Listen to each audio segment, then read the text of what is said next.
All right, so in the example that we're going to do to explore the sampling distribution concept is from TARDIS Industries. They have 7 production employees, so this is the full population here, right? These 7 employees are the full population, and we're given the hourly earnings for each employee on a table. And we're asked a few different things, right? We're asked, what's the population mean? So let's do that first. So what does the population mean? So we know the population mean. Since this is the whole population, we're literally just going to sum up all of those hourly earnings and divide it by n, right? We've been doing this since 2nd grade. So we sum up all these, we divide it by n, and we get an hourly of $14.3.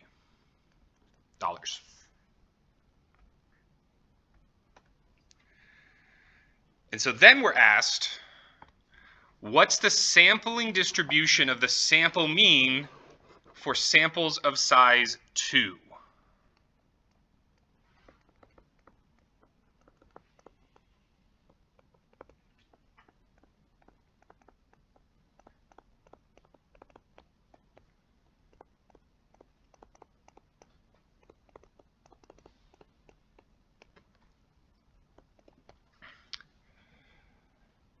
And so this one, we use our combination formula to figure out that if we have 7 and we're pulling 2, that's going to give us a possible of 21 samples.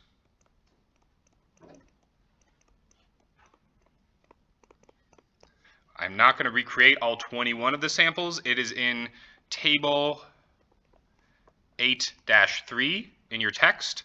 But what I will give is just a few, just to give us some context, right? So the first sample is just going to be for Joe and Sam. And we find that there's a mean of $14 when we average those 2 salaries together. Then we're going to do Joe and Sue. And then that average is going to be 13.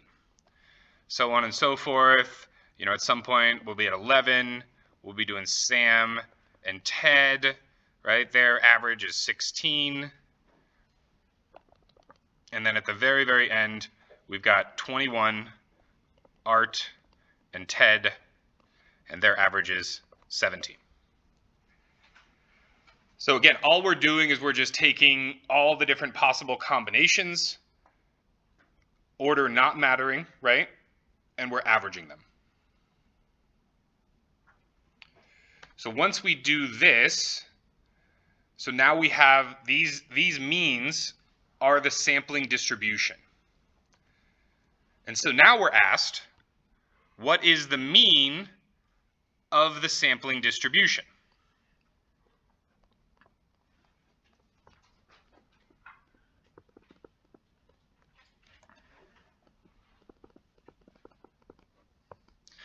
And so the mean of the sampling distribution is going to be the sum of all the sample means divided by the total number of samples.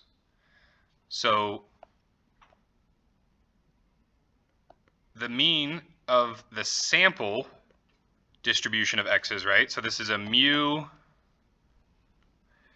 x bar subscript is going to equal 324. How did I get 324? I added all of these things up. And then we're going to divide by 21. Why am I dividing by 21? Because I have 21 samples. And so we end up with a mean of the samples to be 15.43. Is everybody still with me? Do the population mean, then we took a bunch of pairs out of the population, we averaged them together, and now we're averaging the averages. I know it gets it gets a little meta, right? Okay.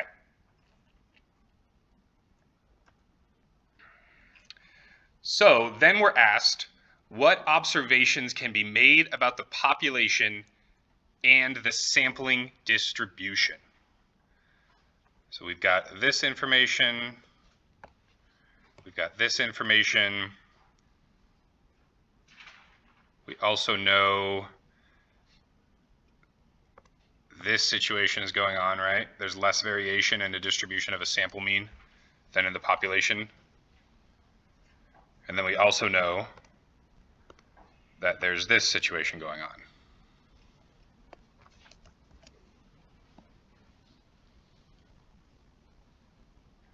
That the sampling distribution of a sample mean tends to become bell-shaped, tends to look like a normal distribution. And so given the fact that we have this average for the sampling distribution, we have this average for the population distribution, they're the same thing. 15.43 equals 15.43. So when we're asked in the fourth part what observations can be made, the first observation that we can make is that the mean of the distribution of the sample means is equal to the population mean. The second observation that we can make is that the spread of the distribution of the sample mean is less than the spread of the population values. So if we were to do this whole table, you'd be able to see it that way.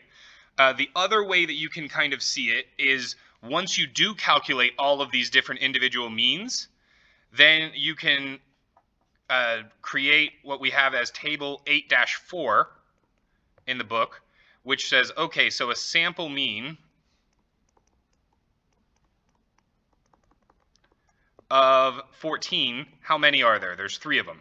A sample mean of 15, there's 9. A sample mean of 16, there's 6. A sample mean of 17, there's 3. And we don't have any sample means that are 18. And we don't have any sample means that are lower than 14. But we do have a population value of 18. So if we look at the range here, right, the range here is only 3. Whereas the range of the full population is 4. We can also see this visually. So the shapes of the population and sample distributions are going to be different. My population is going to look something like this.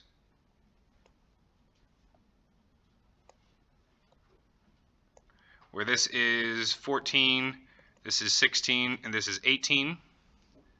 This is the probability. And then my sample means are going to look like this.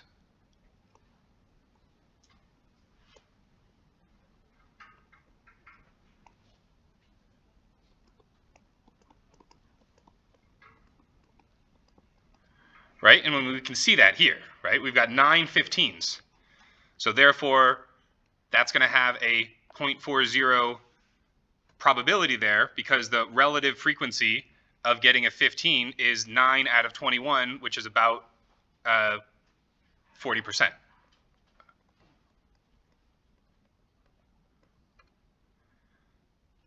So since there's 9 of them and we're looking at the relative frequency or the probability there, we're going to have 15 at the 0.4. And so what do we see, right? We see not just that the spread is greater, right? Because we can visually see that this spread is greater over here from 14 to 18. But we also see that the shapes are different, right? This one has a skewed to the right kind of vibe to it. And this one looks more normal. A little bit of a skew to the left, but way more normal than the initial population. So the distribution of the sample mean tends to be more bell-shaped and approximate the normal distribution. Questions on this example?